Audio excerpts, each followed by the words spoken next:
Hello, welcome to Get Your Mind On. I'm Lori Stohs.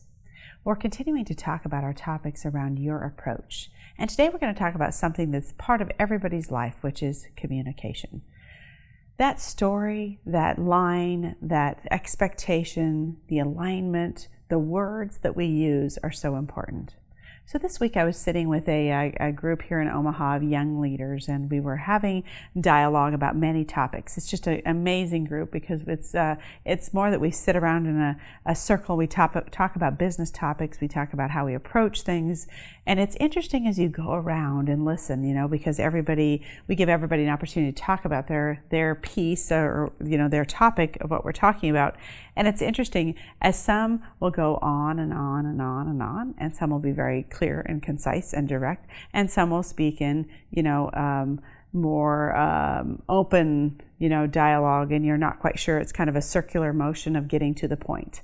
So it's really interesting as we even talked about it the other day about communication and what are the different ways that we approach communication. Now, I think there's different types of communication. There are day-to-day expectations and clear understanding. That's one type of communicating.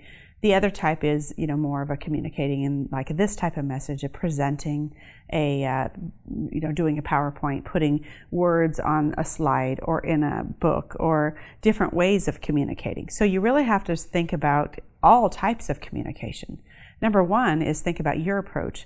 What are you best at? Are you better at the kind of tactical tasks things, saying A, B, C, D, this is what we need to get done? Or are you better at those bigger concepts that you're kind of in that dreaming world and you're thinking about, well, here's what we need to build and here's what we need to do, and you're kind of a dreamer creator, right? And some of you are better written. You know that if I have it written down, it's a great thing because I can process it. Some of you need to process, so writing down is easier for you. And sometimes there's a process, whether you're speaking out loud or whether you're writing down. Some of you are very linear in terms of 1, 2, 3, 4, 5, A, B, C, D. These are the things we need to do in this order. That's a better communication style for you. And the other thing to think about is some of us process in our head, and some of us process out loud.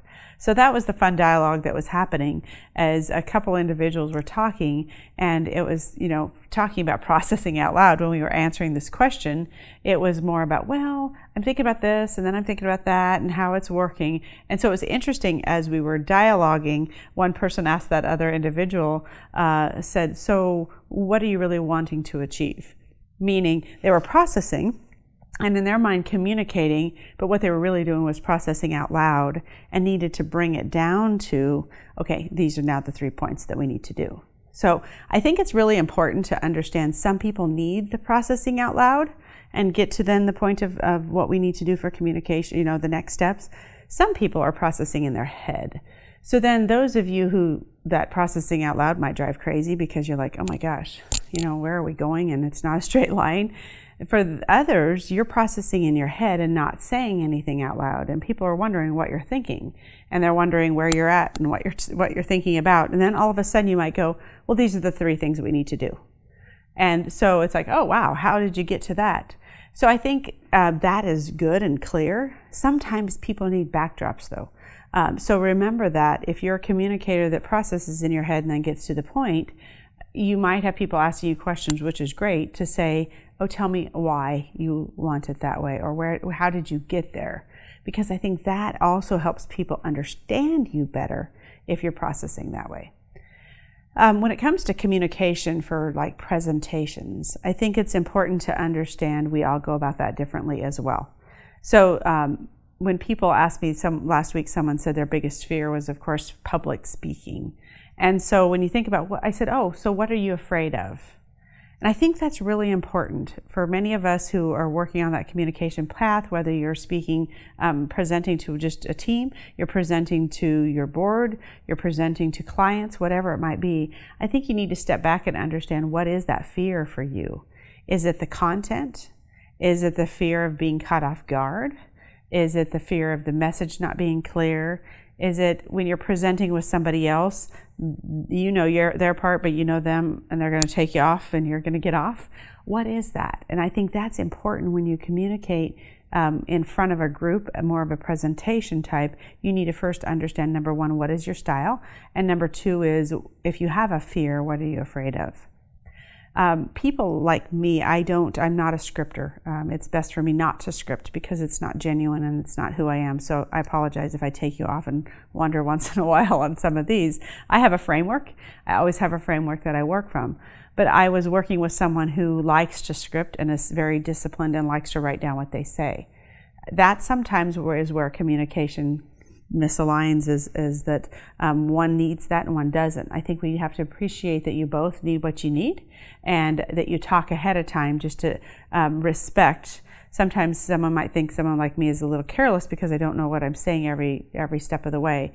Well, I'm a conscious speaker. It just kind of comes to me around that framework. So we have to respect and understand some people need structure, give them the structure. Some people need open, give them the openness, because we don't want creativity to be diminished. So those are a few different ways I want you to think about communication, and knowing that our message is clear. And usually, going back to conflict and feedback, communication is a dialogue, right? It's between you and someone else, or you and a group back to you. So that's that ongoing two-way, ongoing conversation piece that's important. But we really have to think about, if we're one of those people who needs to say, I need to process out loud, it's best to say, I need to process out loud. So us being aware of how we communicate is really critical for success to happen when we're working with others. For positive charge this week, I want you to think first is, what is your method of communication? Are you an out loud processor? Do you process inside? Are you linear?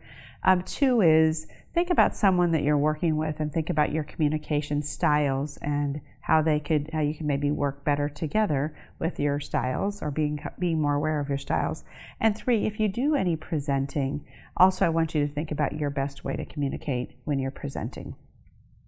Communication is a part of our day, it's part of our lives, and really there's so many methods we talked about, whether that's one-on-one, just ongoing day-to-day communication.